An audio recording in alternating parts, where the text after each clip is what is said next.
여러분 안녕하세요. 저는 30대 초반 박날이라고 합니다.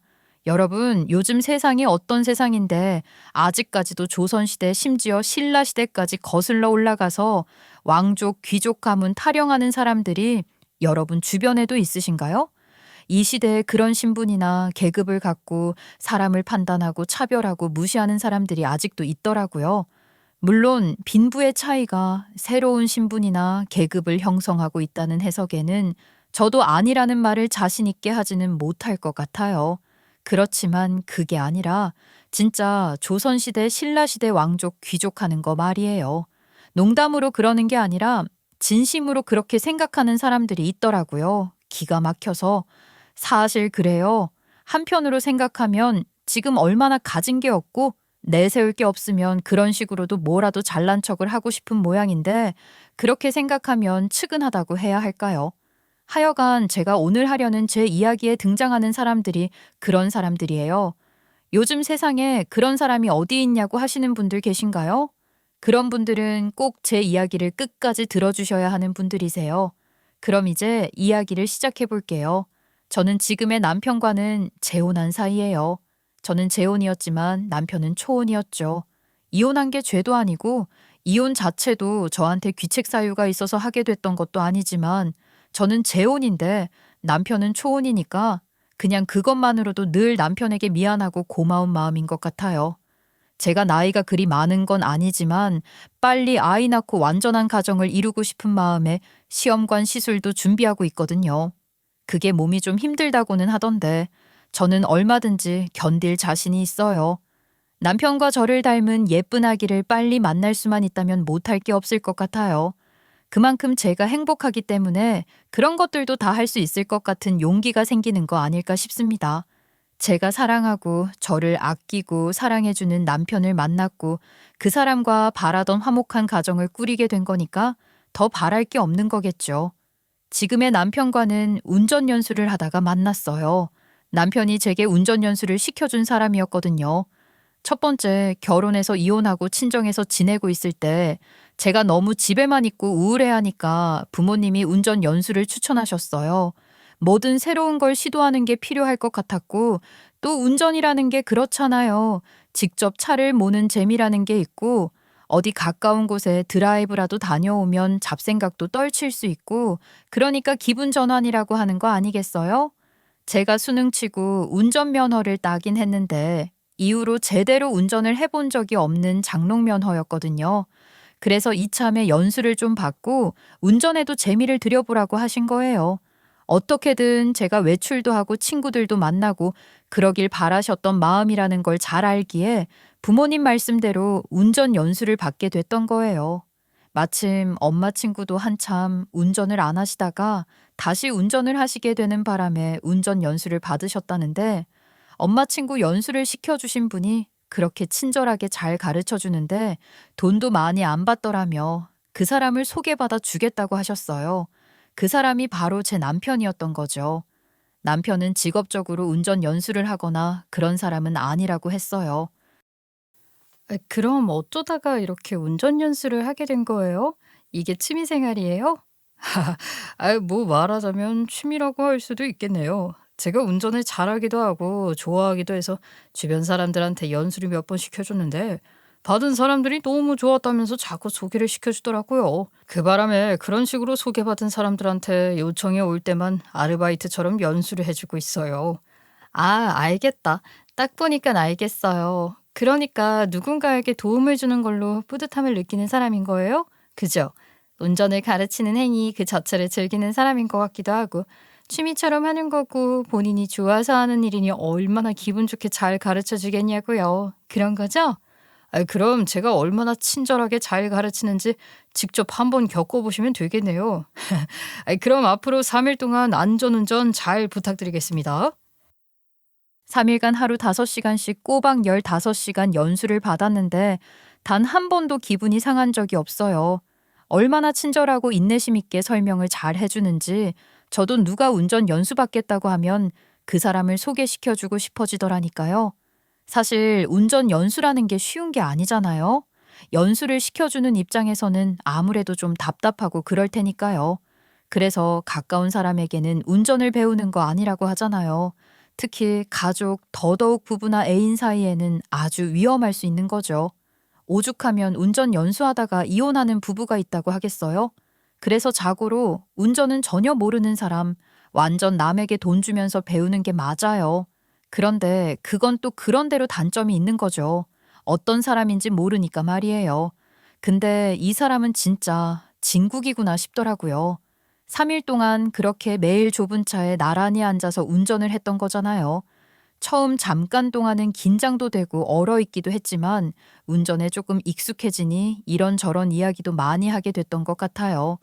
제가 긴장을 하면 그 사람은 자기 경험담 같은 것들을 들려주면서 분위기를 편안하게 만들어주려고 했고 실제로 재밌는 얘기도 많이 해줘서 잠 많이 웃으며 즐겁게 연수를 받았어요.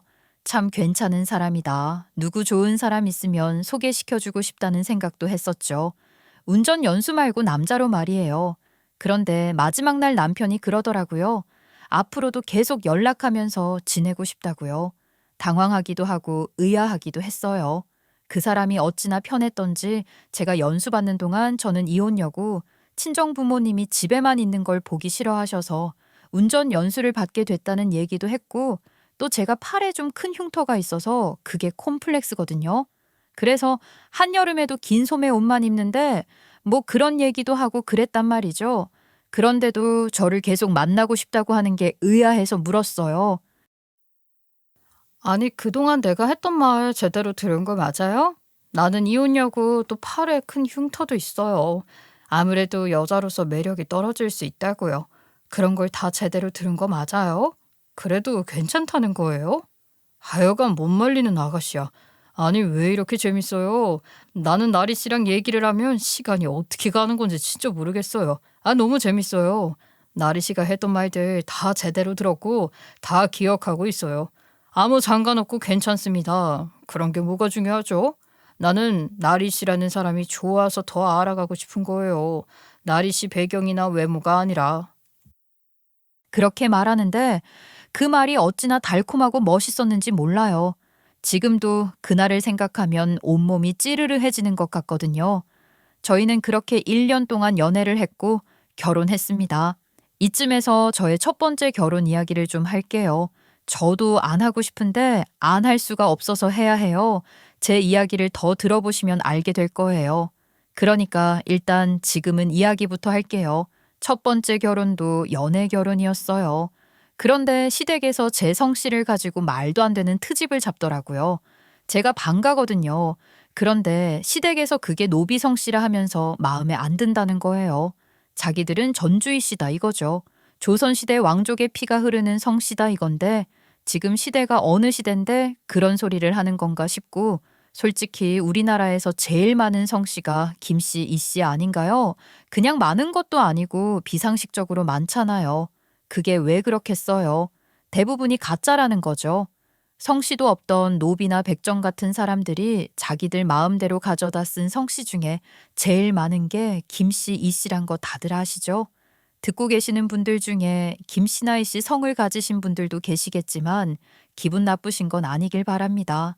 저는 그 성씨 자체를 뭐라고 하는 게 아니라 이전 시댁에서 자기들은 왕가의 성씨인데 제 성씨를 갖고 노비 성씨라며 뭐라고 하는 것에 반발심이 생겨 하는 얘기니까 그렇게 이해해 주시면 좋겠어요. 하여간 그 얘기를 상견례 때 저희 부모님 앞에서도 하더라고요. 저희 부모님도 너무 어이가 없어 하셨죠. 뭐 저런 사람들이 있냐?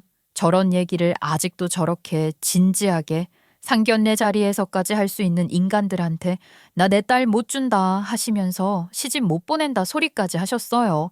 근데 저는 그때 전 남편을 너무 좋아했거든요.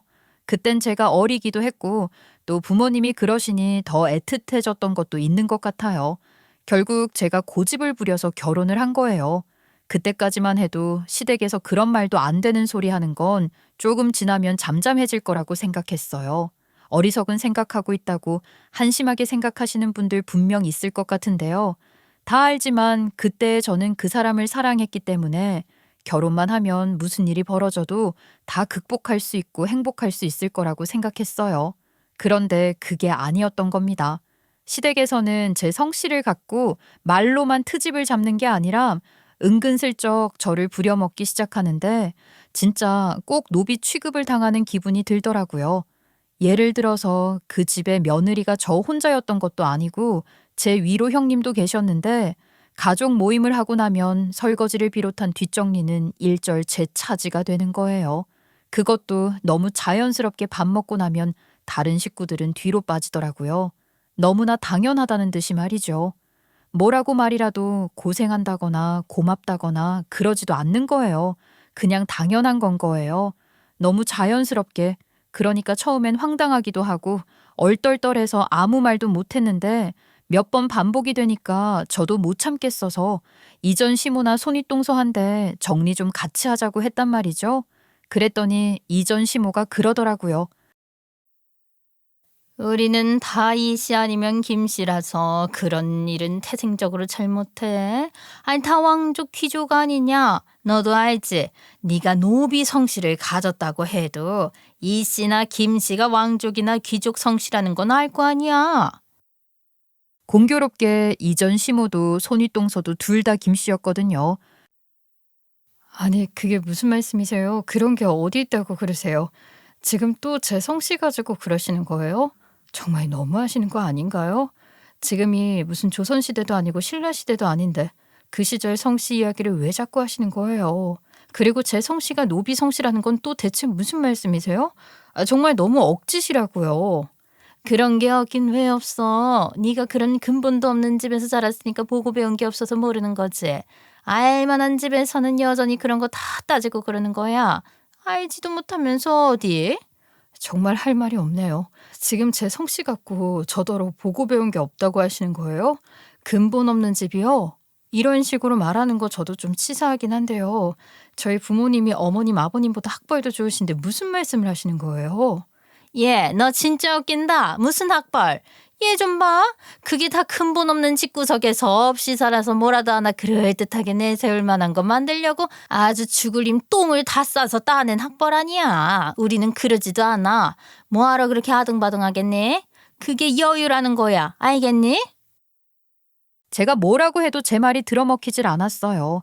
설거지뿐만이 아니고 명절 앞두고 장 보면서 무거운 거 들 때라든지 하여간 집안에 힘 많이 써야 하는 허드레실 같은 것만 있으면 남자들도 있는데 자연스럽게 저를 시켜 먹으면서 을에 그 왕가의 성씨 타령을 하곤 했습니다.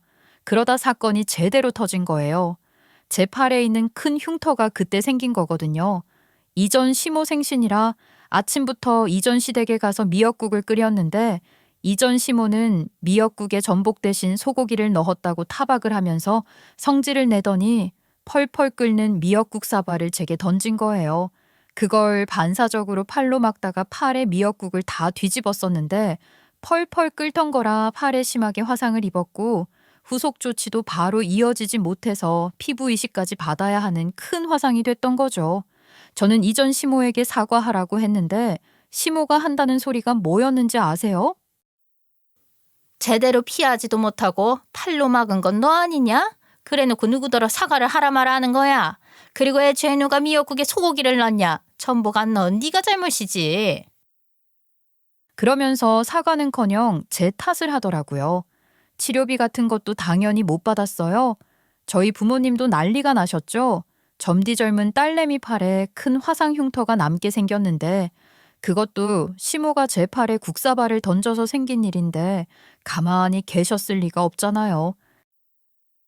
아니, 애팔을 이 지경으로 만들어 놓고 뭐가 그렇게 당당합니까? 당장 사과하세요.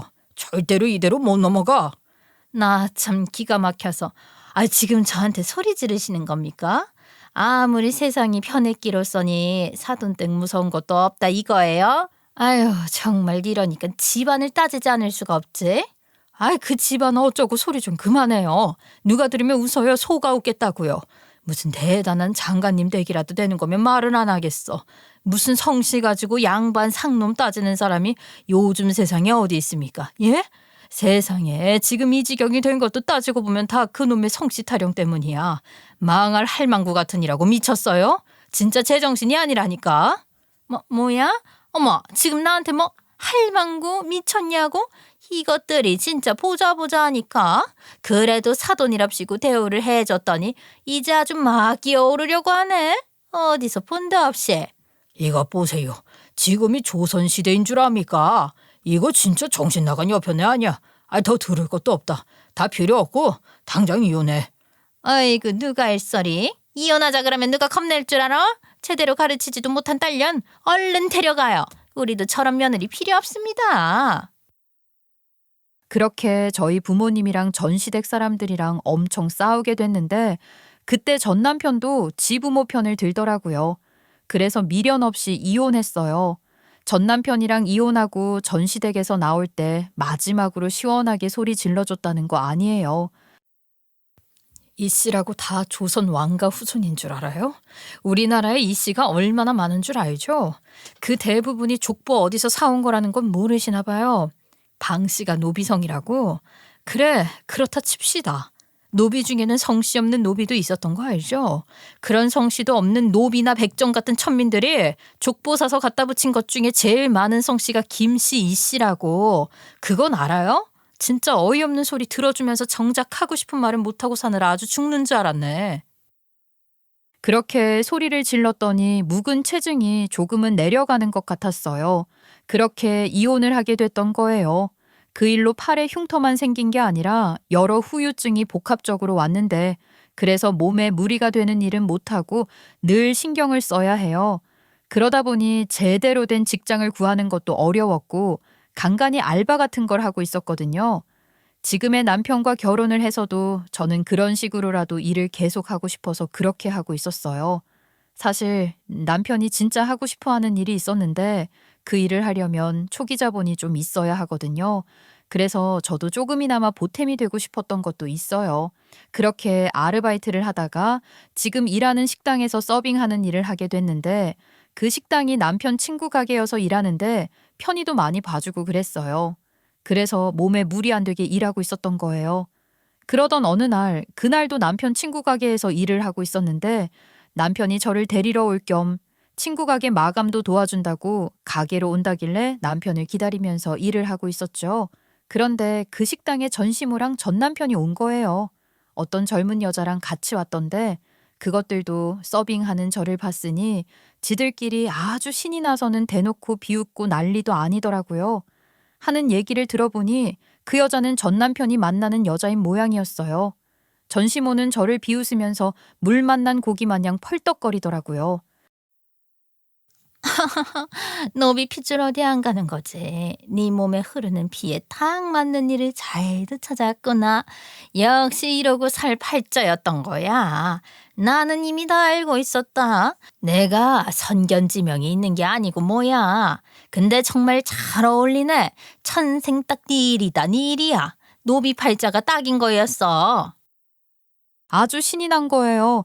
그렇게 한참을 비아냥거리더니 갑자기 짜증을 막 내면서 또 딴소리를 막 하더라고요. 야, 그때 네가 뭐라고 그랬지? 뭐가 어떻다고? 누가 누구더러 백정이래. 내 살다 그런 모욕은 처음 들어봤네. 그딴 무식한 소리를 듣고도 니년 머리채 한번 제대로 못 뜯어본 게 아주 한이었는데 그럴 필요도 없었던 거 아니냐고. 아유, 노비는 더러워서 만지지도 않았다더라. 내가 뭐하러 내 손을 더럽혀. 이렇게 지가 알아서 파다 긁이고 있는데. 짜증을 내면서 말하더니 또 결국은 깔깔거리면서 비웃는 걸로 끝내는 거예요.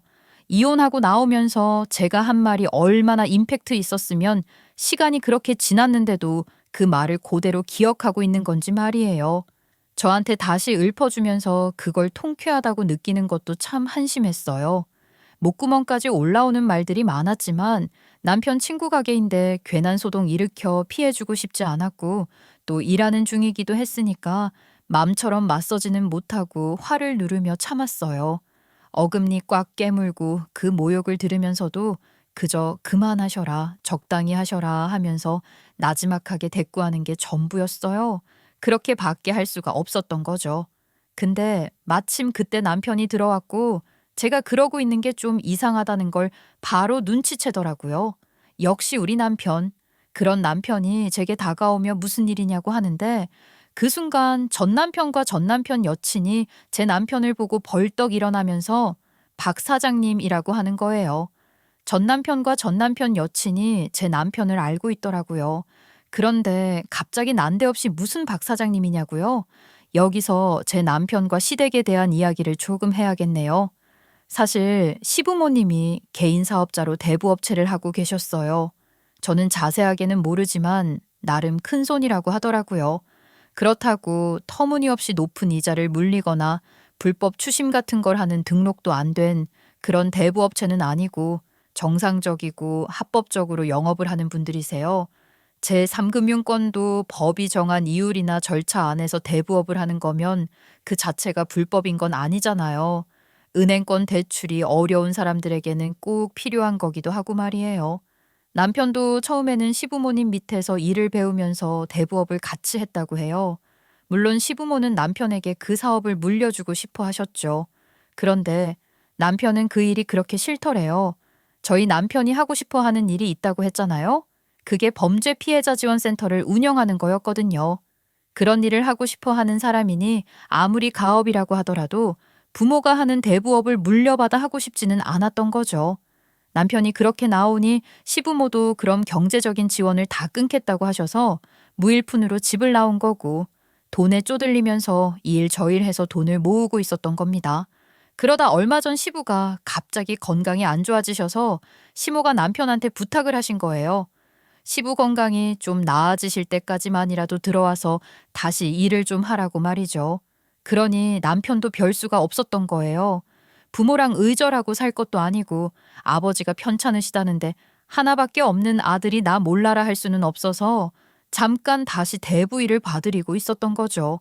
시부가 몸이 안 좋아지신 건 맞지만 일을 못 하실 정도는 아닌데 이참에 세상 물정 모르는 남편한테 세상살이 어렵다는 걸 단단히 교육시키고 싶으셨던지 남편한테 꽤 난이도가 있는 일을 맡기신 것 같더라고요. 남편이 저한테 그렇게 얘기를 했어요.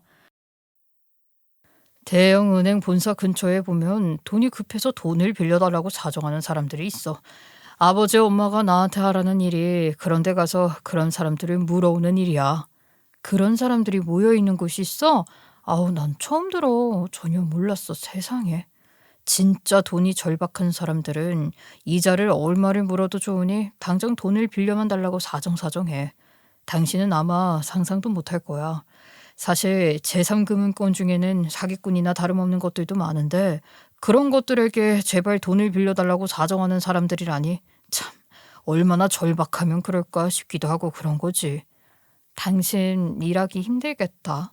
그런 일 당신한테는 유독 더 힘들 거야. 그치? 아버님 어머님께서 진짜 일부러 당신한테 그런 일 시키려고 하시는 게 맞는 것 같아. 그렇다니까.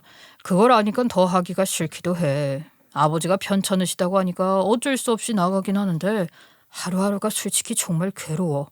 그렇게까지 해서 돈을 벌고 싶지는 않거든. 그런데 전 남편과 전 남편 여친이 거기서 제 남편에게 돈을 빌려달라고 사정했던 사람들이라는 거예요. 남편은 그때 그것들에게 명함을 주고 연락을 하면서 대출 진행을 알아봐주고 있었는데 하다 보니 정말 아니다 싶었던 거죠.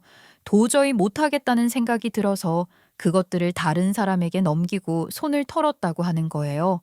그게 바로 지난주의 일이었던 거고요. 저는 남편에게 그런 얘기들을 듣기는 했지만 그런 사람들 중에 전 남편과 전 남편 여친이 있을 거라고는 전혀 알지 못했던 거였고 그것들은 그것들대로 제 남편을 한눈에 알아보면서 놀란 거고 말이에요. 상황이 그렇게 된 거였어요. 남편이 그것들을 넘겼다는 사람이랑은 대출 진행이 마음처럼 안 됐던지 전 남편과 여친이라는 여자는 바로 제 남편한테 넙죽 엎드리면서 잘 좀 봐달라고 하는 거예요.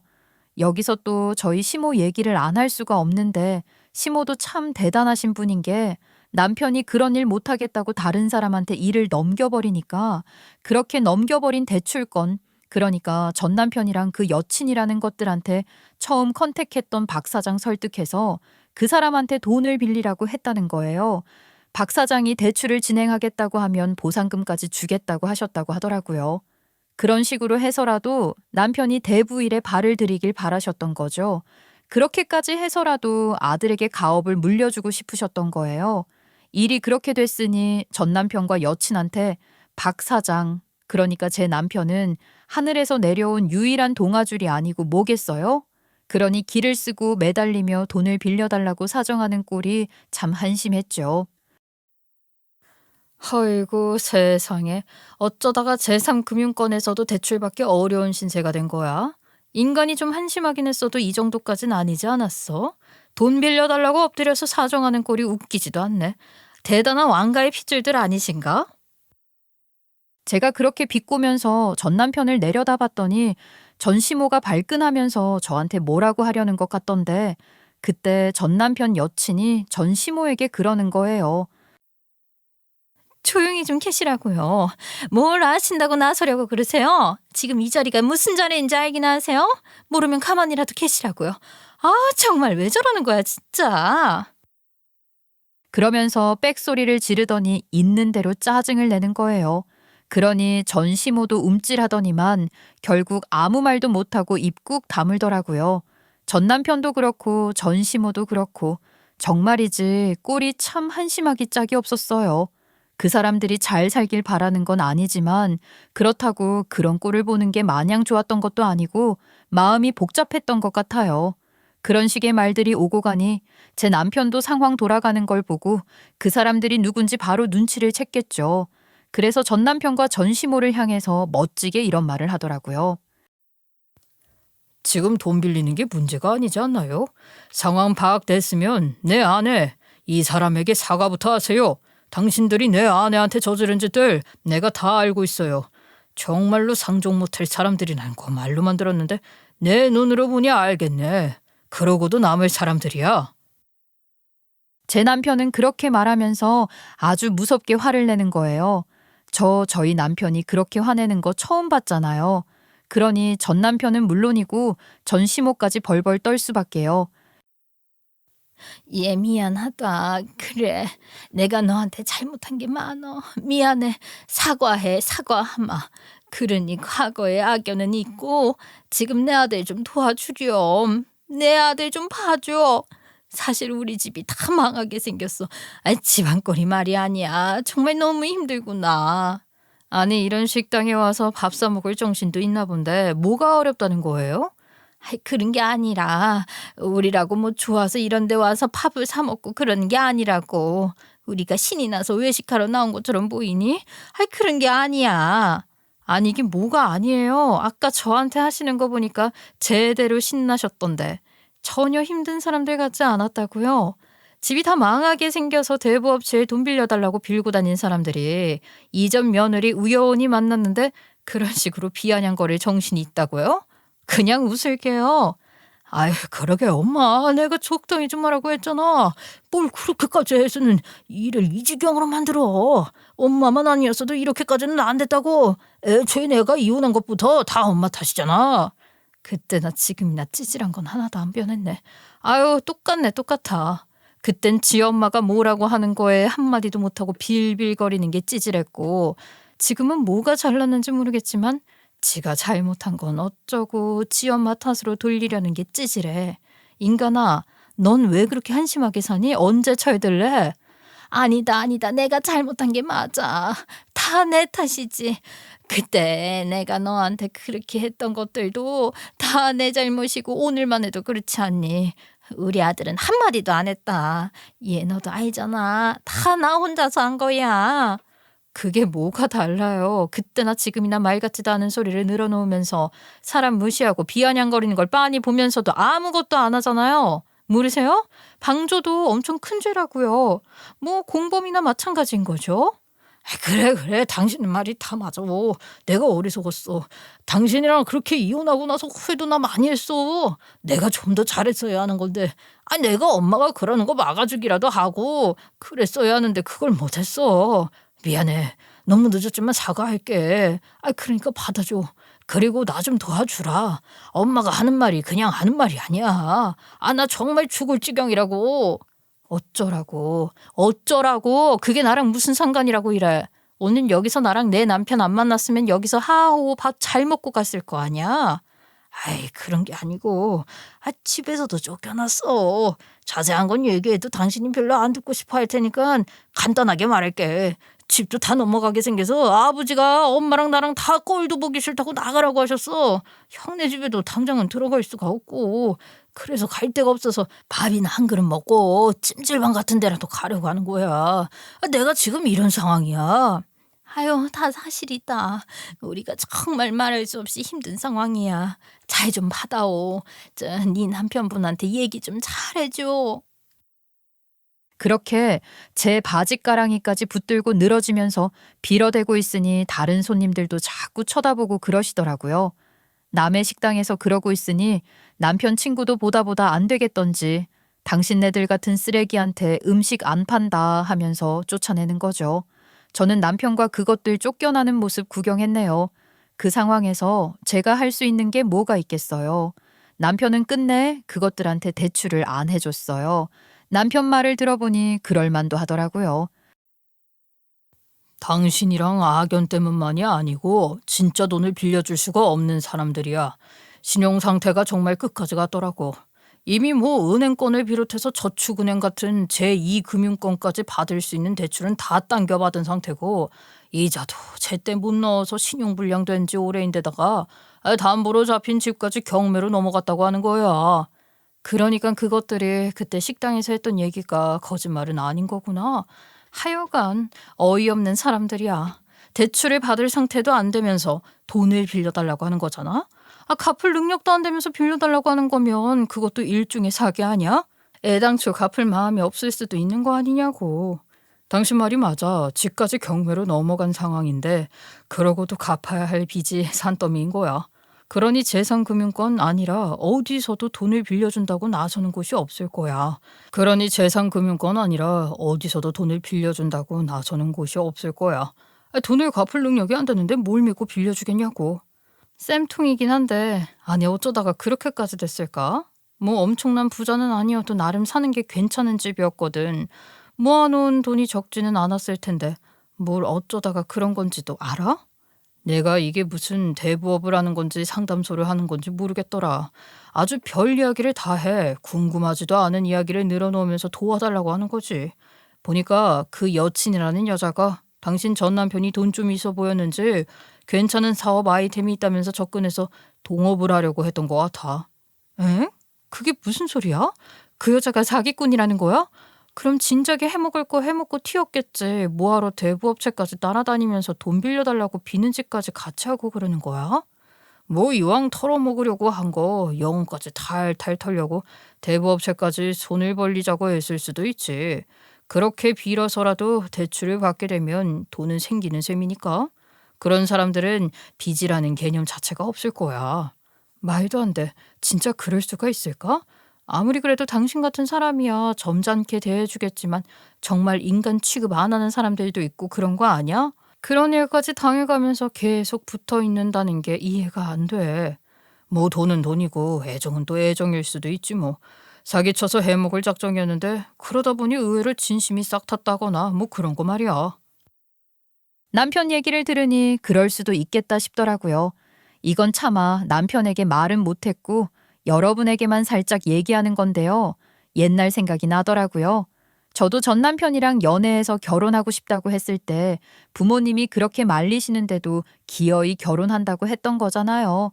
그 인간이 하는 짓이 한심하긴 해도 또 연애할 때 잘하기는 했거든요. 그러니 콩깍지가 씌었던 거겠죠. 물론 지금은 지나가는 개미만도 못한 하찮은 존재입니다. 그 인간이 제게는요. 그러니 사실 남편이 지금 제 사연을 듣게 된다고 해도 상관은 없어요. 그래 그거야 그렇다 치고 그러니까 그 여자가 처음부터 돈을 노리고 그 인간한테 접근했다는 거야? 투자 같은 걸 하라고 했나? 사업 얘기를 했던 것 같아. 당신 전 남편은 어떤 사업인지 전망이 어떤지 그런 것도 제대로 따져보지도 않고 하겠다고 한 거고 사업 명의는 다 당신 전 남편 이름으로 했고 말이지. 보나마나 대표님 어쩌고 하면서 띄워주고 다 지 명의로 하자고 하니까 신나서 대출이고 뭐고 다 지 이름으로 받았을 거야. 그 인간이 그렇거든. 멍청하게 짝이 없는 거지. 근데 내가 좀 알아보니까 그 여친이라는 여자는 이미 신용상태 엉망된 지 오래라 대출 같은 건 꿈도 못 꾸는 상황이었더라고.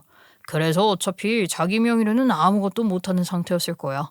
명의 빌릴 사람이 필요했던 건데 당신 전 남편이 딱 걸린 거지. 아이고, 꼴 좋다. 어쩌다가 그런 여자한테 걸려서는. 아무리 그래도 그렇지, 그 사업이라는 게 대체 무슨 사업이었길래 그렇게 쫄딱 망한 거야? 어쩌다가 자기 부모님 집까지 날려먹냐 말이야. 그 사업이라는 게 실체도 없는 거야. 그런 거에 명분 없이 돈만 퍼부은 거지. 모르긴 몰라도 그 돈은 그 여자가 다 해먹을걸? 아유, 몰라. 더 알고 싶지도 않아. 오죽하면 당신이 절대 돈 빌려줄 수 없는 사람들이라면서 혀를 내두르겠어. 알만한 거지. 아무리 매달리고 어쩌고 해도 그 사람들한테 대출을 해줄 업체는 없어. 내가 부모님 도와서 대부업 일을 해봤잖아. 그러면서 진짜 막다른 길에 이런 절박한 사람들도 많이 봤거든. 더러는 그런 사람들한테 마지막 한 줄기 희망이 되어주는 경험도 했어. 그럴 땐 보람도 있더라. 그래, 당신 가끔 얘기했잖아. 당신이 책임지겠다고 하고 대출을 해줬는데 꼬박꼬박 잘 갚고 상환 예정보다 일찍 다 갚았던 사람들도 있었다고 말이야. 맞아. 그런데 그런 사람은 정말 소수야. 대부분 그런 데까지 와서 돈을 빌리는 사람들의 끝이 좋지 않더라고. 빌린 돈으로 재기에 성공해서 돈을 잘 갚아내는 사람들도 있지만 그렇지 못하고 빌린 돈으로 허튼 짓이나 하다가 돈을 잃거나 아니면 그렇게 빌려줘봤자 절대 회생할 수 없는 사람들이 많았어. 그러니까 부모님 일을 하면서 당신이 하고 싶은 일이 생긴 거였구나. 나는 당신이 범죄 예방에 원래부터 관심이 있어서 부모님 일을 하기 싫어하는 건 줄 알았어. 애초에 이런 곳까지 와서 돈을 빌리는 일이 없도록 해야 하는 게 아닌가? 그런 생각을 많이 하게 되던 것 같아.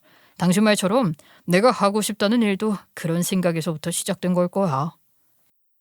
저와의 관계를 떠나서 돈을 빌릴 수 있는 상태가 아닌 것들인데도 불구하고 제 남편한테 사정하는 것도 모자라 저한테도 하루가 멀다 하고 연락을 해 남편을 설득해달라고 헛소리를 하는 통에 정말 저도 괴로웠어요. 전 남편은 물론이고 전 시모까지 안달이 나서는 살살거리는데 솔직히 처음에는 그것들이 그런 식으로 저한테 와서 비는 꼴을 보는 게 좀 통쾌하기도 했거든요. 전 시모가 저한테 했던 게 있으니까 저도 그 참에 되갚음 좀 했죠. 내가 너한테 잘못했던 거 아직 마음에 담아두고 그런 게 있니? 뭐든지 다 말해보렴.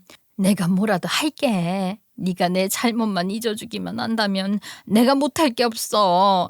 지금 내가 이런 거 저런 거 가릴 처지도 아니고 말이야. 아니 글쎄 저한테 아무리 이렇게 찾아오셔 봐야 소용이 없다고요. 얘기 들으셨잖아요. 뭘 어떻게 해도 대출을 해줄 수 있는 방법이 없다니까요. 막말로 제 남편이 다 책임지고 담보를 선다고 해도 대출이 나올까 말까 한 상황이래요. 아시겠어요? 그런 방법이 있니? 그렇게 해주실 수 있대. 안 되더라도 그러면 그렇게 한번 해봐달라고 말씀드려죠. 우리는 뭘 어떻게 하면 되는 거니? 네? 정말 왜 이러세요? 정신 차리세요. 정말 제정신이 아닌 사람들 같다고요. 그냥 모르는 사람이 보면 무슨 약하던 사람들도 아니고 진짜 왜 이래요? 무섭게. 누가 그렇게 해드린다고 했어요? 그렇게 한다고 해도 대출이 안 될 거라는 얘기를 하는 거라고요. 똑바로 알아들으시라고요. 네? 얘 정말 미안하다. 내가 진짜 그때 너한테 무슨 생각으로 그랬던 건지 한치 앞을 못 보고 내가 큰 실수를 했어. 나 때문에 우리 아들 앞길 막을 수는 없지 않니? 내가 이렇게 빌게. 이 노인네가 이렇게 비는 걸 봐서라도 방법을 좀 생각해주면 안 되겠니? 제발 부탁이야. 우리가 쌓인 정이 있다고 할 수는 없겠지만 그래도 남이라고 할 수는 없는 건데 사정은 좀 생각해주렴. 남이라고 할 수 없죠. 남보다 못한 관계 아니던가요? 그리고 이제 정말 적당히 좀 하세요. 아줌마는 본인은 김씨라고 신라시대 진골이시라고 그렇게 떠들어대지 않았어요? 아니 그 대단하신 신라 귀족 피가 흐르는 분께서 노비 핏줄 흐르는 저한테 이렇게 막 빌고 그래도 되는 거예요? 어쩌려고 이러시는지 모르겠네 정말. 진골 체면에 괜찮으시겠냐고요? 그럼 그런 게 다 무슨 소용이야. 아무 상관없다. 더한 짓도 할 수 있어. 네가 내 아들 도와주기만 한다면 내가 못할 게 뭐가 있겠니? 나 때문에 내 아들 인생 망가뜨리는 건 한 번으로도 좋게. 다시는 나 때문에 내 아들 잘못되게 할 수는 없다. 무슨 당신 때문에 당신 아들 앞길 막는다 어쩐다 하시는 거예요? 아줌마 아들은 지가 저지른 일 자업자득인 거예요. 아직도 그런 식으로 하는 게 아들 돕는 거라고 생각하시는 거예요? 아유, 참 딱하네요. 아유, 뭐라고 해도 좋아. 그래, 나를 좀 딱하게 여겨주렴. 그렇게 불쌍하게 여기고 그 마음으로 좀 도와줘. 응? 아, 내가 너한테 와서 이렇게 빌고 있지 않니? 이걸로도 네 마음에 분풀이가 안 되겠어? 내가 뭘 어떻게 하면 될까? 알려줘. 가르쳐만 주면 내가 하라는 대로 다 할게. 무슨, 내가 내 남편이나 시부모한테 부탁해서 대출 못 받게 하고 있다고 생각하는 거예요? 아, 그거 아니라고요. 다른 데 가서 빌리려고 해봤으니 알 거 아니에요. 제3금융권 아니라 어디 가도 대출을 받을 수 있는 신용 상태가 아닌 거라고요. 아시겠어요? 아줌마, 진짜 그만하세요. 정신 차리시라고요. 그렇게 아들이 아까우면 있는 거 없는 거 다 팔아다가 아들 살려주면 될 거 아니에요. 아, 이미 다 팔았나? 그 귀족 가문 성씨는 팔아도 돈도 안 되는 거니까 팔 수도 없고. 참. 그렇게 제대로 한 방 날려주고 나니 저도 더 이상 할 말도 없고 그런 얘기 들어주는 것도 힘들더라고요. 말씀드렸듯이 더 이상 통쾌하거나 재밌지도 않았어요. 자꾸만 저한테 찾아와서 그러는 것도 괴롭더라고요. 이후로도 전시모는 저를 찾아와서 계속 사정을 했어요. 하루는 이제 정말이지 이 모든 걸 끝내야겠다고 작정을 하고 마지막이라는 생각으로 전시모를 만났네요. 그랬더니 만나자마자 바로 죽는 소리 하더라고요. 우리 아들이 지 명의로 갖고 있던 집이며 차, 거기다가 너희 시아버지 명의로 된 집까지 다 담보 잡혔던 거라 싹 다 잃고 알거지 돼서 길바닥에 나앉게 생겼어. 그렇게 된 거 알고 우리 다 내쫓았던 너희 시아버지도 이제 그 집에서 쫓겨나서 우리 식구 전부 갈 곳이 없다고. 아, 정말이야. 진짜 그지 신세야. 제발 좀 도와다오. 새 식구 어디 잠잘 곳이라도 마련해야 뭐라도 할 거 아니니. 아유, 제가 이런 얘기를 왜 자꾸 들어야 하는지 정말 모르겠네요. 정말이지 이런 악연이 없다고요. 아니, 잘난 큰아들 있으시잖아요. 세자 말이에요. 그 며느리도 신라 진골 출신 김씨라고 그렇게 기이해하시더니 이럴 땐 그 사람들도 얼굴 바꾸던가요? 예, 말도 마라. 우리 처지가 이러니까 걔들도 어쩔 수 없이 손님방 하나 내주긴 했는데 그 좁은 방에서 너희 시아버지 나 그리고 그놈까지 셋이 얹혀 있는 거야. 큰 며느리 그년도 보통 년이 아니지? 아, 너도 알잖니. 저기요, 자꾸 저한테 며느리한테 하듯이 하시는데 정말 불편하고 불쾌하거든요. 너희 시아버지라뇨. 그리고 저는 그쪽 집에서 있었던 일 다 잊고 살아요. 근데 뭘 그렇게 친한 척을 하면서 그러시는 거예요? 진짜 어이가 없네. 아이, 그래 미안하구나. 존댓말까지 써야겠니? 아, 정말. 용건 있으시면 얼른 그거나 말씀하세요. 분명히 말씀드리지만 오늘이 진짜 마지막입니다. 앞으로는 아무리 찾아오셔도 이런 식으로 만나드리는 일 없어요. 그래 알았어. 그놈 자식 여친인지 뭔지 아는 그년도 아주 가망 없는 것 같으니까 이미 날라버렸고 그년이 갖다 쓴 돈도 그렇게 다 증발한 거야. 손에 쥐어보지도 못한 돈이 고스란히 내 아들 이름으로 빚이 됐다고. 그러니까 그게 다 아주머니 아들 자업자득이라는 겁니다. 애당초 뭘 제대로 알아보고 했어야죠. 사람이든 사업이든 다 마찬가지예요. 이제 와서 그걸 누굴 탓을 하겠어요. 그렇게 말하지 마라. 그놈 그 불쌍한 놈이 글쎄. 아유, 뭐라도 해서 돈 벌겠다고 막노동판에까지 나갔지 뭐야. 걔가 어디 그런 일을 해봤어야지. 그런 일을 할 수 있는 애가 아닌데 상황이 이러니까 그런 데까지 가서 아유. 저기요. 아니, 지금 이게 울 일인가요? 박수 치면서 기뻐하세요. 그나마 제일 희망적인 얘기네요. 아, 그렇게라도 지 힘으로 일해서 돈을 벌 수 있다는 게 얼마나 감사한 일인데 그래요. 그게 아니면 돈 못 갚아서 깜빵 들어가야 되는 거 아니에요? 그것보단 훨씬 낫지 뭘 그러세요. 아무리 그래도 너는 걔가 막노동까지 한다는데 안쓰럽지도 않니? 아무렇지도 않아? 세상에, 깜빵 들어가는 것보다 낫다니. 아이, 정말 너무하는구나. 제가 너무하는 거라고요? 아, 됐고요. 더 이상 다른 용건 없으신 것 같으니까 그만 돌아가세요. 다시는 찾아오지 마세요. 저는요, 이제 아이도 가져야 하고 그래서 당신들 같은 사람들이랑 다시 말 섞기 싫어요. 좋은 것만 보고 싶다고. 오늘이 정말 마지막이니까 돌아가세요. 처음에 말한 것처럼 저는 지금 시험관 시술을 준비하고 있어요. 가업 물려받기 싫다는 아들이 밉기는 해도 그래도 손주는 보고 싶으신 건지 시모가 저를 엄청 챙겨주시네요. 임신에 도움이 된다는 것들도 갖다 주시고 몸에 좋다는 것들도 챙겨주시고 하시면서 말이에요. 시모한테 사랑을 받아본 적이 없어서 어색하기도 하고 황송하기만 한데 저도 그만큼 시모에게 잘하고 있으니까 감사하게 생각하고 받고 누릴 거예요. 여전히 남편과는 사업 문제로 의견 차이가 심하지만 저희 시모가 어찌나 쿨하신지 공과사 구분이 명확하신 거예요. 확실히 오래 사업을 하신 분다운 어떤 카리스마가 있으신 것 같아요. 물론 저는 남편이 하고자 하는 일을 적극적으로 응원해요. 그 일이 힘든 일이 되겠지만 끝까지 남편 내조 잘 할 거고 시부모와 남편 사이의 의견 차이랄까 갈등 같은 것도 잘 해결될 수 있도록 제가 도움이 되고 싶어요. 아이가 태어나면 어떤 식으로든 도움이 되지 않을까 싶기도 해요. 그러니 저는 제 역할 잘하면서 열심히 살 거랍니다. 예쁜 아이 가질 수 있게 또 행복하게 잘 살 수 있게 응원해 주세요. 제 이야기 끝까지 들어주셔서 너무 감사드리고요. 오늘도 좋은 하루 보내세요.